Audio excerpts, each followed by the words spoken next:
नमस्कार प्यारे साथी, मैं अभिषेक चौहान आपका बेहद स्वागत करता हूँ अपने प्यारे यूट्यूब चैनल RS20V9E पर। उम्मीद करता हूँ सारे बच्चे अच्छे होंगे एंड अपनी पढ़ाई कर रहे होंगे। चलिए, कक्षा 12 12th अंग्रेजी चैप्टर 1 द लास्ट लेसन, पूरे चैप्टर के 5 सबसे महत्वपूर्ण प्रश्न 2026 में 100% यही आएगा। दोबारा पढ़ने की ज़रूरत नहीं है। बहुकाल class by RS20V9E, very very important question और 2026। बेटा ये क्वेश्चन जो है ना कराने जा रहा हूँ बहुत ही इम्पोर्टेंट है 2026 के लिए। प्लीज़ एक बार ज़रूर पढ़िए। चलिए शुरू करते हैं। अपना पहला क्वेश्चन क्या है अभी दिखाते हैं। ये रहा पहला क्वेश्चन।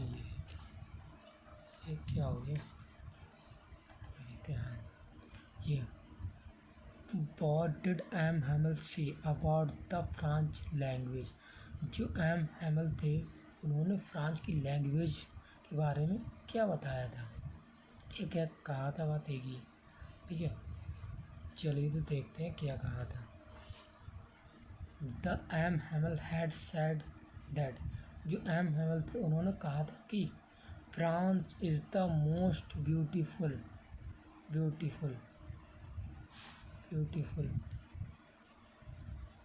लैंग्वेज।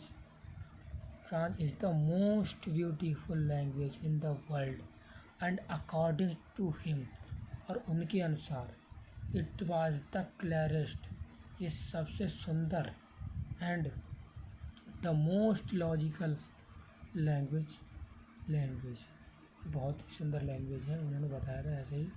और ही वांटेड टू पीपल, में लोग चाहते थे टू फ्रांस के रहने वाले जो लोग थे उनसे चाहते थे टू गार्ड इट, वे इसकी रक्षा करें।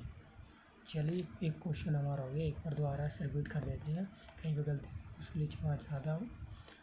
The M. Hamel had said, जो M. Hamel थे उन्होंने कहा था कि France is the most beautiful language in the world, जो फ्रांस भाषा है वो बहुत ही सुंदर भाषा है इस दुनिया में। ठीक है, इस दुनिया में, वर्ल्ड का मतलब होता है दुनिया में ये। एंड अकॉर्डिंग टू, और उनके अनुसार, इट वाज द क्लियरेस्ट, ये सबसे साफ एंड द मोस्ट लॉजिकल भाषा है। ही वांटेड, पे चाहते हैं किसी लोगों से, कहाँ के लोगों से, फ्रांस में जो रहने वाले लोग हैं, टू गार्ड इट, गार्ड का मतलब होता है रक्षा करें इसकी। ठीक है, टू गार्ड इट। चलिए पहला क्वेश्चन हमारा हो गया। दूसरा क्वेश्चन देखते हैं।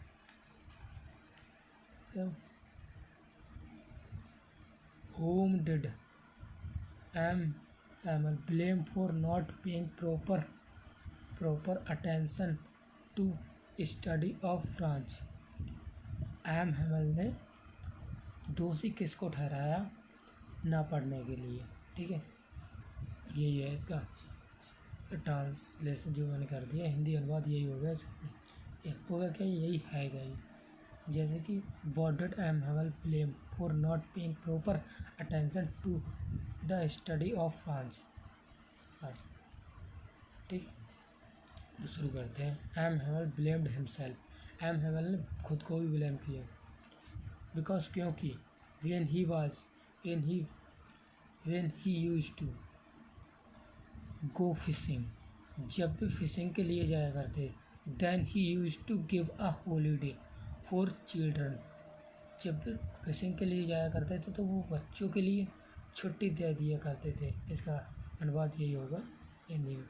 And he blamed their parents, और उन्होंने उन बच्चों के माता पिता को भी दोषी ठहराया। बिकॉज, क्योंकि दे हैड वांटेड, वे चाहते थे, their चिल्ड्रन, अपने बच्चों से, टू वर्क ऑन फार्म, कि वे चाहते थे अपने बच्चे की खेतों में काम करें, एंड अर्न सम मनी, और कुछ पैसा कमाए ताकि वो अच्छे से खाना खा सकें। ठीक है, क्वेश्चन दूसरा भी होगा, एक बार दोबारा से रिपीटिंग करूँगा। तो what did M Hamel blame for not paying proper attention to the study of France? France की भाषा ना सीखने के लिए एमएनएमएल ने किसको दोषी ठहराया? तो एमएनएमएल ब्लेम, खुद को भी उन्होंने दोषी ठहराया था, क्योंकि जब भी फिशिंग के लिए जाते थे तो वो बच्चों के लिए छुट्टी दे दिया करते थे, और उन्होंने पेरेंट्स को भी दोषी ठहराया, क्योंकि उनके पेरेंट्स चाहते थे कि उनका बच्चा खेतों में काम करे ताकि कुछ पैसा कमाए, जिससे भी अच्छे से रह सके और खाना खा सके। ठीक है, अब चलिए बेटा, ये क्वेश्चन हो गया। अब तीसरा क्वेश्चन है, what happened when church clock struck 12? जब चर्च की घड़ी ने 12 बजा तो क्या हुआ था? चलिए, that time, उस समय, when church clock struck 12, जब चर्च की घड़ी ने 12 बजाए, the Prussian army came to take over, जो प्रुशियन के आर्मी थे उन्होंने आकर अटैक कर दिया था। ठीक है, अटैक कर दिया था 12 बजे। जब 12 बजे थे तो प्रुशियन क्या आर्मी थी, उसने अटैक कर दिया था। ठीक है, एंड एमएनएमएल स्टूड अप, एमएनएमएल उठे। ठीक, स्टूड अप, उठे या खड़े हुए बातें किए। And he wanted to tell something, और वे चाहते थे कुछ बताना, बट लेकिन बेटा हिज वॉइस वाज चॉकेड, उनकी जो वॉइस थी वो बिल्कुल ही शांत हो गई थी। चॉकेड का मतलब होता है बेटा जैसे बोल ही नहीं पा रहे थे, कुछ कहने के लिए उनके पास शब्द ही नहीं थे, तो यहाँ पे यूज़ हुआ है चॉकेड। ही गैथर्ड हिज स्ट्रेंथ, ठीक है, and wrote on the board as big as he could, उन्होंने इतना बड़ा लिखा जितना वह लिख सकते थे। Vive la France and dismissed the class, vive la France उन्होंने लिखा बोर्ड पर और क्लास को शांत कर दिया। ठीक है बेटा, बाइवला फ्रांस, इसका अर्थ होता है कि फ्रांस अमर रहे। ठीक है बेटा, आगे खैर बताऊँगा, ये भी आगे मैंने लिख दिया है इसीलिए। चलिए, 3 क्वेश्चन हमारे हो चुके हैं। अब हम चौथा क्वेश्चन अभी देखने जा रहे हैं। चलिए, चौथा क्वेश्चन हमारे पास क्या है, what had been put up on the bulletin board. भाई साहब, ये बेटा मोस्ट इम्पोर्टेंट है, ये हर साल आ जाता है क्वेश्चन, मोस्ट इम्पोर्टेंट है बेटा एग्ज़ाम के लिए, क्योंकि ये क्वेश्चन 100% लोग भी यही क्वेश्चन करते हैं और बोर्ड भी यही क्वेश्चन करता है। हालांकि बोर्ड इतना नहीं करता जितना टीचर लोग करते हैं और गाँव के लोग करते हैं। ठीक है, तो चलिए देखते हैं आंसर क्या होगा इसका। एन ऑर्डर, एक ऑर्डर था, that had come from Berlin, जो बर्लिन से आया था। ठीक है, that had been put up on the bulletin board, जो एक ऑर्डर था जो बर्लिन से आया था वही बुलेटिन बोर्ड पर लगा था। ठीक है, इसका अर्थ हो गया that had been put up on the bulletin board, जो बर्लिन से आया था वही लगा था बुलेटिन बोर्ड पर। ठीक है, ऑर्डर वाज दैट, ऑर्डर यह था कि फ्रॉम द नेक्स्ट डे, अगले दिन से, from the next day only, केवल German would be taught in the school of Alsace and Lorraine. German से ऑर्डर आया था, बर्लिन से ऑर्डर आया था, सॉरी जर्मन से नहीं, बर्लिन से ऑर्डर आया था कि जर्मन के स्कूलों में सिर्फ अब क्या पढ़ाई जाएगी, अब सिर्फ जर्मन ही पढ़ाई जाएगी।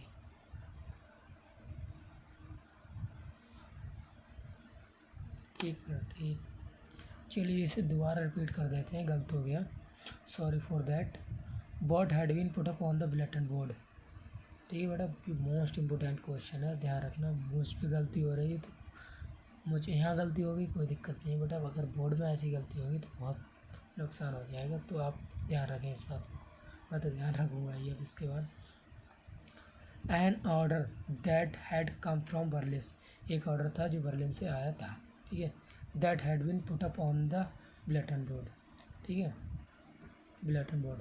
The order was that from the next day only German would be taught in the school of Alsik and Lauren. The new teacher, the new teacher would be join the school from the next day, ठीक है। अब इसका हिंदी अनुवाद अभी बता रहा हूँ। एक ऑर्डर था जो बर्लिन से आया था, ठीक है। ऑर्डर यह आया था कि अगले दिन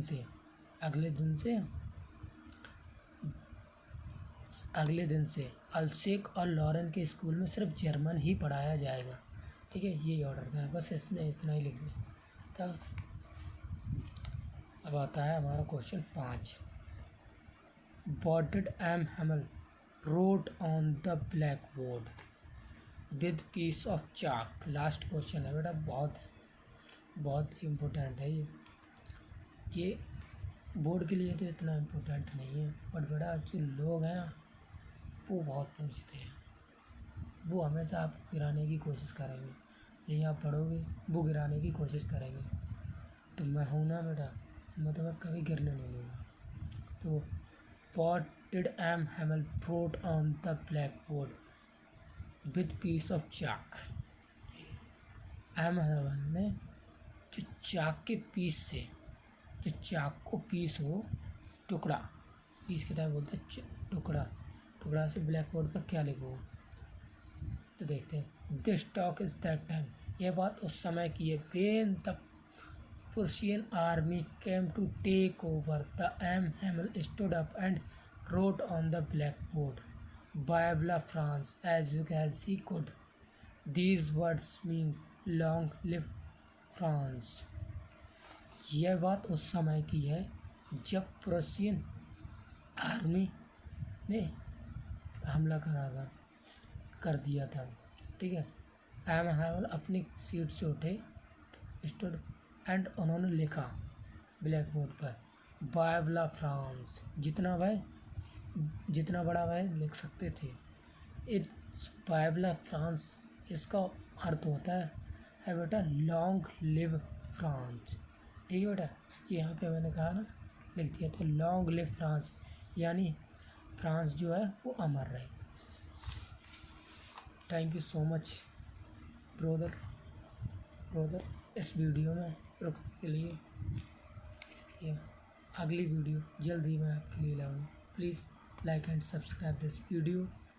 मुझे आपकी बस एक छोटी सी subscribe and like and share की ज़रूरत है। प्लीज़ अगर आपने मेरा सपोर्ट दिया ना तो एक दिन बहुत बड़ा चैनल क्रेडिट करेंगे बेटा। मुझे व्यूज़ से मतलब नहीं है बेटा, मुझे मतलब है आप अगर पढ़ गए ना तो बहुत कुछ हो जाएगा। व्यूज़ नहीं आए कोई दिक्कत नहीं है, अगर आप पढ़ गए तो बहुत ही अच्छा होगा बेटा। एक बात ध्यान रखना, अगर सक्सेस हुए तो जमाना होगा, अगर सक्सेस ना हुए ना तो फिर देख लेना। आगे मैं बोल ही नहीं सकता, मैं बोल के आ सकता हूँ, नहीं बोल सकता ना।